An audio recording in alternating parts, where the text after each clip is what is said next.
Debout les campeurs et haut les cœurs, le plafond est super bas, je suis Bastien Rénal et vous êtes bien devant Cinéphage. C'est Karim Debache, ça. Quoi? Bah ton intro là, c'est pompé sur Crost. Et non, pas du tout, c'est dans Un jour sans fin ça. Salut les campeurs et haut les cœurs, c'est Karim Debache pour une nouvelle... Pas cool le plagiat.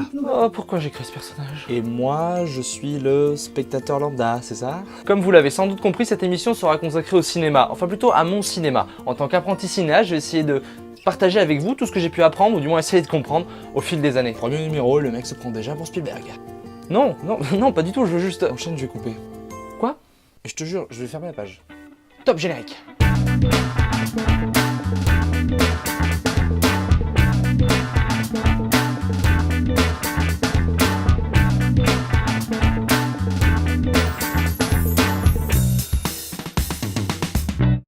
Il y a quelques semaines est apparu sur internet cette bande-annonce.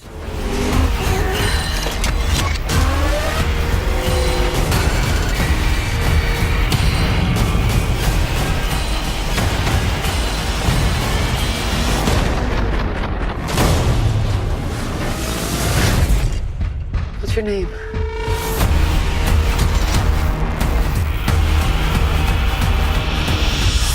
Un projet qui donne quand même sacrément envie quoi. Ouais, c'est vrai que Mad Max 2 était cool, ouais. Ah, tu vois? Et ta bande-annonce donne pas mal envie. Ok, merci pour l'info. Mais de rien. Je t'aime bien finalement. Mais moi aussi, C'est peut-être parce qu'on est la même personne. ça doit jouer, oui. Bref, à peu près au même moment, débarquait sur la toile une nouvelle bande-annonce du prochain film de Christopher Nolan, Interstellar. C'est quoi ça? Ça, c'est ce que tu vas prendre dans la poire si tu dis du mal de Nolan. Et comment tu vas faire? T'occupe pas. Du coup, la bande-annonce a totalement snobé celle de Mad Max, il suffit d'aller faire un tour sur YouTube pour s'en rendre compte. En tapant Interstellar en recherche, on a déjà toute une liste de vidéos qui critiquent et analysent la bande-annonce. Alors que bon, de mon point de vue, celle de Mad Max contient beaucoup plus de plans qui pourraient amener une analyse et surtout beaucoup plus de choses à même d'exciter le premier geek venu. Quand tu t'y attendras le moins. Toutes ces choses sont que je me pose des questions. Est-ce que les gens savent vraiment à quoi correspond la réalisation finalement? C'est finalement assez abstrait comme notion quand on y réfléchit. Il peut ne pas être évident pour le spectateur lambda de savoir à qui accorder le crédit d'une chose qu'on peut adorer ou détester dans une œuvre. Eh, Qu'est-ce qui t'arrive?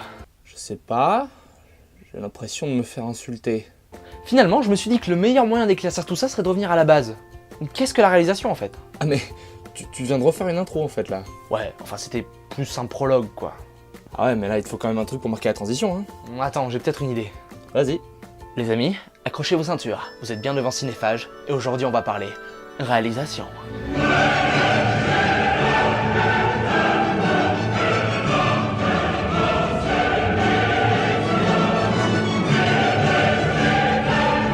Quand j'étais petit, et après avoir maté pour la 458e fois un énième film catastrophe des années 90 type Twister au Volcano, j'ai emprunté la caméra familiale pour commencer à faire des petits films. Tu vas vraiment nous faire l'histoire de ta vie là? Non attends, c'est pour amener la suite, c'est important. Ok. T'as 30 secondes. Bref, c'est vraiment pendant que j'essayais de diriger mes frères et cousins devant une caméra que j'ai compris ce que réaliser voulait dire. Que c'était pas juste prendre des amis à soi ou de la famille et les mettre devant une caméra. Qu'il y avait toute une grammaire qui existait et qui agissait inconsciemment sur le spectateur. J'ai jamais vraiment été grammaire en fait moi. Il y a la règle du raccord de valeur de plan par exemple qui dit qu'il faut sauter au moins une valeur de plan entre deux plans montés qui montrent le même personnage par exemple. Sinon on a juste une impression de saute d'image assez désagréable. Et il y a tout un tas de règles qui existent depuis toujours dans le cinéma et qui ont permis la création d'un inconscient collectif commun à tous les spectateurs. C'est à partir de cet inconscient que les émotions vont se créer et que la mise en scène va pouvoir prendre un sens. Réussir à raconter une histoire qui fasse rire, pleurer seulement avec l'image, c'est ça le vrai challenge. Le plus intéressant finalement, ça va être quand de grands réalisateurs vont s'emparer de ces règles que l'on connaît par cœur pour mieux déjouer les instincts du spectateur et ainsi pouvoir le surprendre. Cet aspect-là m'a toujours fasciné et c'est pour ça que je vais faire ce métier aujourd'hui. Oh, t'as débordé. Et quand il s'agit de parler de mise en scène au grand public aujourd'hui, on appelle qui? Oh, ça je sais, Spielberg. Ouais aussi. Mais là on va plutôt rester dans l'actu et parler du film d'action qui a révolutionné le genre et propulsé Bruce Willis sur une star mondiale en même temps. Yippee-ki-yay, motherfucker. Oh yeah. Die Hard, ou Piège de cristal en français, est un film réalisé en 1988 par John McTiernan, réalisateur qui est surtout connu pour ses films d'action donc. Outre le troisième volet de Die Hard, il est aussi le réalisateur de Predator avec Arnold Schwarzenegger. McT a donc longtemps été catalogué comme simple faiseur d'action, donc très peu sujet à l'analyse, malgré qu'il ait eu une formation universitaire au sens le plus classique du terme. On est donc assez loin du cliché de réalisateur de films d'action bourrin quoi. Awesome barbecue, awesome pool. Il a fallu attendre récemment son incarcération d'1 an pour une sombre histoire d'écoute téléphonique lors du tournage de son remake de Rollerball pour que son talent soit enfin dévoilé à la face du monde. Il était d'ailleurs en France, au début du mois de septembre, pour assister à un hommage qui lui était donné à Deauville et aussi faire une masterclass lors d'une rétrospective qui lui était consacrée à la Cinémathèque. Signe que oui, les temps ont changé et que McTiernan est enfin à la place qu'il mérite au panthéon des très grands réalisateurs. Pourquoi a-t-il fallu autant de temps, direz-vous? Comment?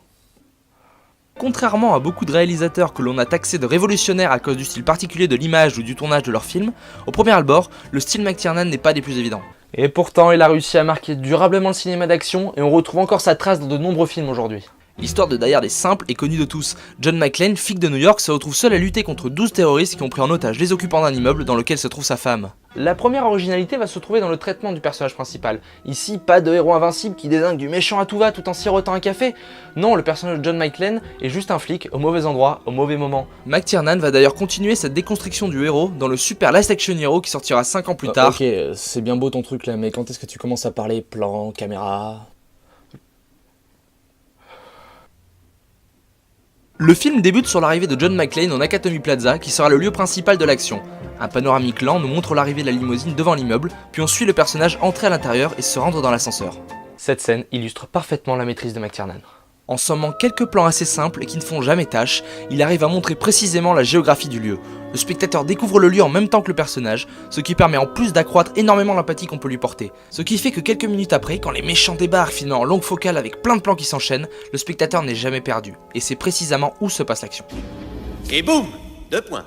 Et il va reproduire ça pendant tout le film. Le film est un gigantesque cache-cache à l'intérieur de la tour. Au détour de quelques plans et astuces de décor, il fait en sorte de présenter chaque lieu avec ses caractéristiques propres, de sorte que durant tout le film, le spectateur peut situer chaque personnage de manière très simple et évidente les uns par rapport aux autres. Ah ouais, la meuf à poil sur le vestiaire. Tout à fait. Et c'est tout ce que tu retiens, je parie. Ici donc pas de caméra qui trempe dans tous les sens ni de surdécoupage intensif. Les plans sont souvent assez longs et larges pour ne rien perdre de la compréhension de l'action. Et ça marche à mort. Le film est super bien rythmé, la narration impressionnante, les 2 heures filent à toute allure sans laisser le temps au spectateur de souffler. L'autre élément impressionnant est la présence constante de la caméra. Attends, je vais essayer d'être plus clair. Au travers de sa mise en scène, McTiernan rappelle constamment au spectateur qu'il est devant un film dans la manière qu'il a de suivre les personnages lors de ses longs plans en steadicam, ou encore en utilisant les erreurs propres à la caméra comme lorsque la source de lumière se trouve en face de l'objectif et créer ce que l'on appelle un lens flare par exemple. Ah ouais, si, les DJ Abrams il en fout partout de ça. Voilà. Et ben avant de devenir une convention pour se la jouer hype, ça, à Hollywood, et ben c'était une erreur. Cette utilisation de la caméra comme personnage à l'écran qui va accompagner le héros permet d'amplifier énormément l'implication du spectateur dans cette histoire. Ce qui fait que quand cette scène arrive,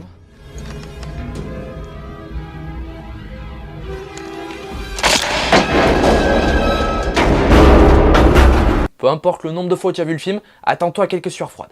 Ajoutez à cela un vrai sens de la montée dramatique avec le retardement par exemple durant tout le film de la rencontre du héros avec le méchant, un scénario simple mais blindé de répliques cultes, des acteurs géniaux, une super musique et une photographie magnifique de Jan de Bont, Le futur réalisateur de Speed. Ça sert à rien mais je voulais quand même le caser. et vous obtenez ce que l'on considère depuis 30 ans comme le maître étalon du cinéma d'action. Parce que finalement, c'est ça le cinéma. Depuis le début de ce numéro, je me suis concentré sur la réalisation, mais ce n'est finalement qu'un des rouages. Important c'est vrai, mais un rouage quand même. Même un très grand réalisateur ne fera pas un grand film avec un mauvais scénario. C'est comme quand tu fais un gâteau en fait. Si un ingrédient est pourri, ben tu peux tout balancer. Bien l'analogie. Le réalisateur doit avoir un rôle de chef d'orchestre. Il doit savoir concilier la technique et l'artistique sans renier ni l'un ni l'autre. James Cameron par exemple, en plus d'être un très grand conteur d'histoire qui a su émerveiller les gens et continuera à le faire pendant des années, il est aussi un ingénieur chevronné. Il a notamment aidé à la création de caméras 3D pour Avatar ou encore permis l'exploration de fonds marins encore très peu connus de l'homme. Ici j'ai parlé d'un style et d'un genre en particulier, mais il est évident que chaque film est différent et que chaque réalisateur pourra apporter quelque chose. Mais il me semble important de montrer que le style d'un réalisateur ne se voyait pas seulement à son utilisation massive du fond vert ou du ralenti stylisé, qu'il pouvait être aussi mis en avant par une utilisation intelligente et discrète des outils à sa disposition. Yippee pauvre con. Voilà, c'était le premier numéro de Cinéphage et il y avait quand même pas mal de trucs à dire. Ah, tu t'y attendais pas là, hein? Mais comment t'as fait ça? Quoi? Et pourquoi ta main était noire?